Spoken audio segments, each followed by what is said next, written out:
Bienvenidos, ¿cómo andan? Este video lo vamos a utilizar para repasar un poco el tema de las restricciones en un escenario que fuimos armando muy rápidamente,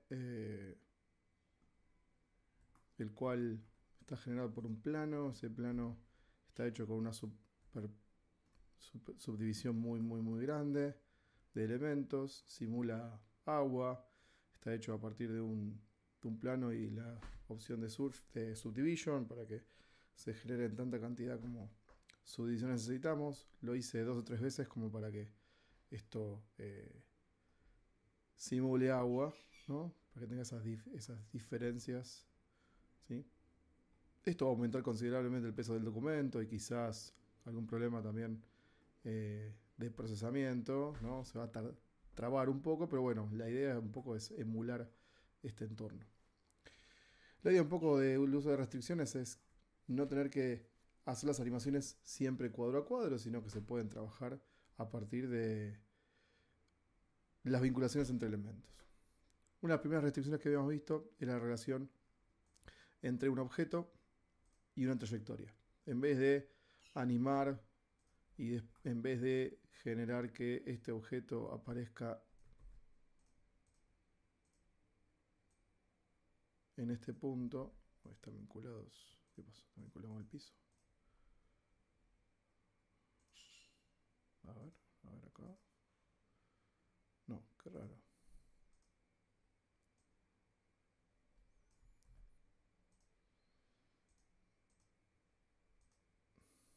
Bueno, por ahí por la vinculación. Bueno, como les decía, esta trayectoria ya tiene... también está vinculada. Trayectoria Animation 1. Bueno, esta línea. Esta línea fue generada a partir de... ahí. A partir de un path. Los paths son objetos que se pueden insertar en la parte de las curvas. Para trabajar con trayectorias vamos a utilizar las curvas Bézier o los elementos path. Recuerden también que los elementos vectoriales se pueden traer a Blender a partir de un formato vectorial que se llama SVG, ¿sí? Que está acá, Scalable Vector Graphics. Lo pueden hacer con Illustrator, con Figma, con cualquier herramienta que genere y que exporte archivos SVG. Le pongo un poquito más fuerte el micrófono. Ahí está bien. Entonces, la idea un poco de seguir esta trayectoria es que el objeto el cual vamos a animar, que no va a ser el agua, sino el barquito, le agregué algunas opciones de fotogramas simplemente para que se tambalee de izquierda a derecha, nada más. Nos va a permitir vincularlo para que siga esa trayectoria. La opción para hacerlo es esperen que abro acá el más. La opción para la trayectoria es simplemente el iconito que aparece arriba de las propiedades, un iconito que aparece como una especie de engranaje o de sistema de distribución de una bicicleta, ¿sí? Piñón, cadena, corona, y nos va a permitir ubicar las constraints o las restricciones. Estas constraints tienen que ver con un montón de opciones distintas. La que correspondería para el objeto siga un trazado es la que se llama follow path. Para hacer eso lo seleccionamos, nos va a aplicar las opciones para poder modificar. Y en este caso lo tenemos que decirle principalmente, aparte de algunas modificaciones que podemos tocar acá, es cuál es el target. La opción de target apunta directamente a objetos que sean usados como trayectoria. Fíjense que lo único que muestra acá son elementos de curva, no hay otros objetos, no podemos hacer una trayectoria a partir de una luz. La trayectoria debe ser a partir de un trazado vectorial. Yo acá creé uno que es esa tipo de S que estás viendo en pantalla, que se llama trayectoria-1, la cual vamos a utilizar. Una vez que se genera esa trayectoria, ya el objeto puede estar automáticamente guiado y completa un ciclo de inicio a final desde el punto inicial de la línea hasta el punto final de esa línea. Inclusive si les toca, por ejemplo, que el objeto aparece al revés y está en el final, lo que se puede hacer es girar la línea o aplicarle mirror para que lo pueda hacer en el otro punto, o en el punto inicial, digamos. Pero bueno, más allá de eso, lo más importante de todo este tramo es editar, lo voy a poner así para que se vea mejor, ahí. Editar un cachito, algunas de las opciones. Para eso vamos a utilizar, definir básicamente los dos ejes. El eje de avance, que vamos a elegirlo según el que coincida. Acá podemos ubicar el que queramos, siempre es el X, Y, Z o negativos también. Por ejemplo, si yo le dejo el eje Z, va a mirar para un lado. Si le pongo el Y, va a ser lo mismo. Y si pongo el Z, fíjense que el movimiento en este caso no se va a dar. Eso quiere decir que el avance se va a dar por medio de cualquiera de los ejes que elijamos. Esto es importante porque depende del tipo de trayectoria que utilicemos, esto va a dar un resultado u otro, ¿sí? Por ejemplo, no sé, si esto sigue un patrón sobre una zona de ascenso, por ejemplo una pared, vamos a tener que utilizar el eje Z en vez del X, ¿vale? ¿Ok? Cuestión, utilizamos el eje Z. En este caso el eje Y, perdón. Y el eje de lo que sería el up axis o el eje superior, me lo pongo por acá si me dejan mostrar el cartelito, es sobre el movimiento hacia arriba, que en este caso es el eje X. Yo puedo poner el eje X, el eje Y y el eje Z y siempre hay un resultado distinto. Si ubico el mismo eje que utilizo de avance, obtenemos lo mismo que pasaba eligiendo el eje Z en adelantamiento. O sea que la configuración, digamos, para que avance debería ser un eje X o Y y un eje Z de avance, de superior. El eje de avance va a ser el X o el eje Y y el eje superior va a ser el eje Z. Podemos fijar una posición y ahí desactivamos, digamos, momentáneamente esa trayectoria. Podemos habilitar el Follow Curve. Esta opción nos permite justamente que el objeto, en base a su posición, quede fijado hacia la línea que está generando, en este caso mirándola, para que más allá de su posición original, que la podemos modificar a partir de rotaciones, eso quede desafectado y directamente podamos hacer un seguimiento desde la curva apretando este checkbox. ¿Sí? Nada más. Con eso el objeto continúa y sigue la curva. Yo le agregué una leve animación de giro izquierda-derecha como para que parezca que navega, ¿no? Pero bueno, fíjense que con esto solo ya tenemos el armado de la animación. Para hacer que la animación se complete o se concrete, tenemos este botón que lo que va a hacer es justamente generar esa animación. Nos va a aparecer ahí un botoncito en caso que no lo hayan hecho. Como yo ya tenía hecho, me apareció. Pero bueno, si no les aparece abajo, no pasa nada. Para poder aplicar esa animación. Una vez que está generado esta trayectoria y la vinculación con la restricción, tenemos un proceso. Tenemos algo que está animado. Inclusive pensando un poco en trayectorias y en animaciones y en restricciones sobre todo.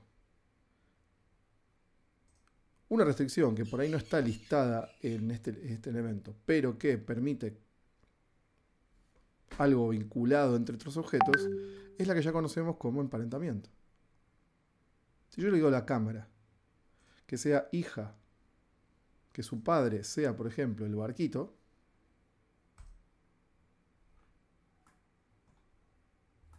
ahí, por ejemplo, vamos a ponerlo más por acá atrás. Y vamos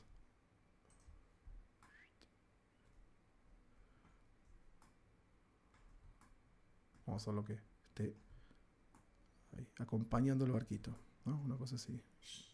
Posicionándolo. En la animación, la cámara también lo va a seguir.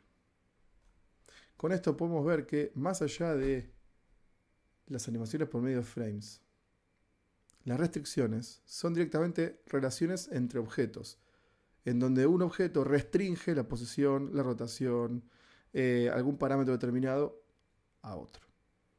Trabajando con restricciones podemos hacer que las animaciones sean más sencillas y no trabajar con tantos frames cuadro a cuadro. O sea que ya veníamos trabajando con restricciones, por eso quería comentarles esa parte. Si yo pongo esto en play, podemos hacer como una pruebita. Vamos a dividirlo por acá, ahí. Y esto se vea solamente ahí. Podemos ver cómo el barco, con la cámara en este caso,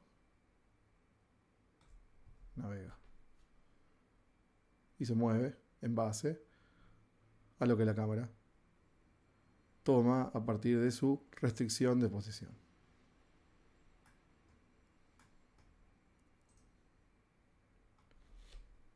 Ahí podemos verlo sin esto.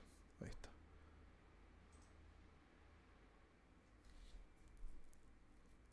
¿Sí? La trayectoria se va generando y la cámara en este caso va siguiendo lo que el barquito mueve. Bien. Esto vamos a ponerlo ahí. ¿Cuánto dura esta animación? Bueno, dependiendo de lo que hayan configurado en la curva. Al principio, cuando hacemos la restricción, la curva es la que se va a encargar de definir la duración de la animación. Yo acá estipulé más o menos unos 240 frames, porque tenía armado con respecto a un movimiento del barquito. Pero el que realmente controla cuánto dura esta animación es la curva. De hecho, si yo puedo poner acá, no sé, le pongo 500 frames de uso de la animación, ahí, por ejemplo. Al momento de darle play, vamos a ir para atrás, y que la animación llegue a esos 240 frames, con el agregado, no es que el barco continúa en esa curva, sino que, si se fijan, sigue en línea recta para completar estos frames. Pero en realidad podemos controlar el tiempo, digamos, de reproducción de eso, no a partir de la línea de tiempo, sino a partir de las propiedades mismas de la curva. Si vamos a las propiedades de la curva, el icono verde de data que vemos ahí, vamos a encontrar entre todos los elementos una opción que se llama Path Animation. Estos parámetros lo que controlan justamente es cuál es la duración de esa animación. El momento que esté evaluando en este momento, 193, y cuántos frames va a tener. Por ende, si queremos que el trayecto que vamos a recorrer a partir de esta curva tenga una X cantidad de segundos, en este caso yo le puse 240 frames, va a durar 10 segundos, lo podemos hacer en este lugar. Por default, si esto lo están haciendo en sus computadoras y lo van a ver, cuando setean esta restricción entre un objeto y una trayectoria y van a las propiedades de esa curva, van a encontrarse con que Path Animation está seteado en 100 frames. Esto viene por default. Esto quiere decir que cuando vos reproduzcas la animación desde cero, la trayectoria de seguimiento del objeto se va a realizar en 100 frames. Nada más. O lo que diga este elemento. Mientras más agreguemos frames o menos agreguemos, vamos a controlar acá la velocidad y la duración de la animación. Si le pongo 500, por ejemplo, que es la distancia que yo estoy trazando acá, la velocidad de movimiento baja considerablemente por haber estirado el tiempo en la curva. Por ende, este tiempo, estos elementos, también se pueden controlar desde la curva. Inclusive, podemos también ir seteando tiempo de evaluación, que es donde estamos parados. Y también podemos animar esa parte para poder hacer stops. Todo lo que encuentren siempre con un botoncito que está a la derecha en la parte de propiedades, nos va a permitir hacer una animación de esa propiedad. ¿Sí? Pensando también en un poco en las restricciones, ya que tenemos este barquito que está navegando. Son 500 frames, pero bueno, esto puede ser un poco más largo. Esto es el movimiento del barco. Estoy trabajando por acá. Ahí, podemos hacerlo. Con la curva que se va moviendo. Podemos también aplicar en otro sentido otras restricciones que tengan que ver quizá con la cámara y también con las luces. Esta restricción que inicialmente yo había definido era, por ejemplo, el parent automático, ¿no? El parent de object, que si no se acuerdan lo que habíamos hecho con esto, esta opción que tenemos definida acá como parent es la misma que agarrar, seleccionar padre e hijo, cámara objeto, y en la parte de parent definir un parent como object. Inclusive tenemos acá follow path, otras cosas, pero path constraint, etc. Acá aparecen, pero hacer esto, path object, es lo mismo que seleccionar un padre acá adentro. Supongan que esto no lo hacemos así y cortamos esta parte. La animación ahora vuelve. Voy acá, voy a la cámara, vamos a ver el 0. Ahí. Corto esta parte, la animación vuelve donde estaba antes. ¿Sí? O sea que el barquito pasa. Quedó tan mal, pero bueno, pasa por ahí. Ok. Otra restricción que podemos aplicar se llama track to. El track to lo que nos permite justamente es vincular un objeto para que mire a otro. Algo muy parecido a lo que logramos recién, pero en vez de solo con parent, lo podemos lograr a partir de las constraints, de las restricciones. Lo único que nos va a pedir acá es qué objeto va a ser el que va a mirar. Recuerden que la restricción siempre se aplica, depende en qué lugares vamos a aplicarlo en un objeto, el cual va a ser restringido, o un objeto que va a ser el que va a restringir a otro, ¿no? Por ejemplo, si yo voy a la cámara y le aplicamos una restricción de track to, tenemos que decirle cuál es el objeto que lo va a restringir. En este caso sí aparecen otros. Le digo, bueno, barco, como estaba antes. En este caso, la diferencia es que sin definir por ahí alguna cuestión de posición, el track to lo que nos permite es siempre apuntar y seguir como si fuese una mirada a un objeto.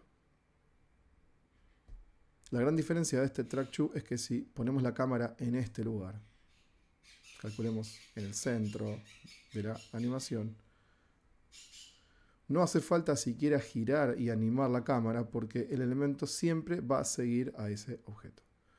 Inclusive podemos hacerlo a partir de un grupo de vértices de otros elementos que querramos que siga de este objeto. Por ejemplo, si en vez de que siga el barco en general, siga una parte de los vértices que componen a este objeto que es el barco.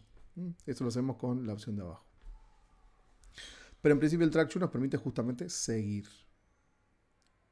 Puede servir para cámaras, puede servir para luces, puede servir para objetos que están siguiendo a otros, principalmente. Pero el recorrido es levemente distinto. Si a este elemento cámara le sumamos a esta restricción el emparentamiento,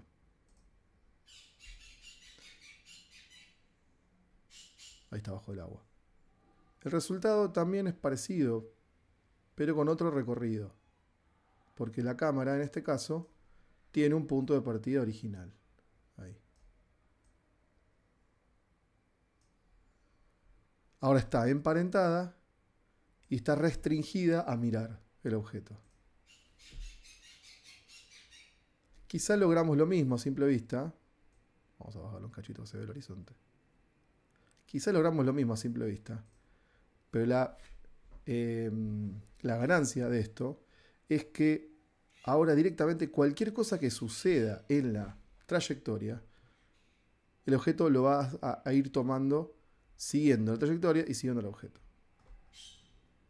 Por eso le apliqué una doble restricción, por medio de su emparentamiento y por medio de una restricción de seguimiento. ¿Sí? Esto se llama track.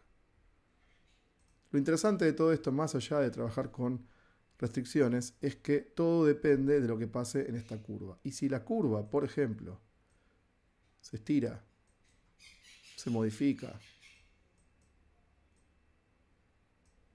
rota, le agregamos puntos, modificamos su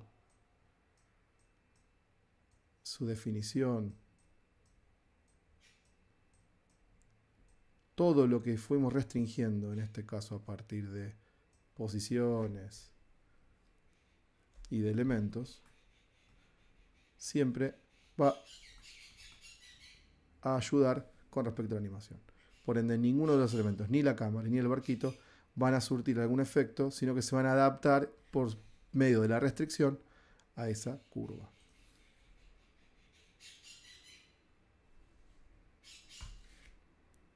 Por eso es tan importante el uso de restricciones. Como para cerrar esta etapa, vamos a aplicarle un fondito que es azul, pero no le voy a poner acá como color, le voy a poner un sky texture. Le voy a agregar una luz de estas de... No tengo acá, ¿no? Ahí. Que nos permita mostrar un poquito la luz ambiente. Ahí, más. Ahí queda más de día. ¿Sí? Y listo. Inclusive para mejorar un poco el escenario, ya que tenemos luces, también podemos aplicar esas luces un track to barquito para que permita que esas luces también vayan iluminando el elemento el cual queremos visualizar. Son luces de spot, las cuales son individuales, podemos llamarlas área también y aplicarle más contexto. ¿Sí? Pero bueno, ahí área. Con más fuerza, más tamaño. Vamos a poner ahí algo más rectangular, ahí está bien. Y esta también ahí. Tenemos el logro que nos acompaña. Bien. Y esto permite que podamos ir alumbrando el escenario. Obviamente se nos va de agua, así que podemos agrandar un cacho el agua, cosa que tenemos ahí. Entonces, directamente ahí vamos a tener esta animación. Bien. Con este repaso vamos a pasar a la segunda parte, que tiene que ver ahí con el uso de restricciones, pero en este caso en esqueletos, con lo que se llama Inverse Kinetic o cinemática inversa. Nos vemos.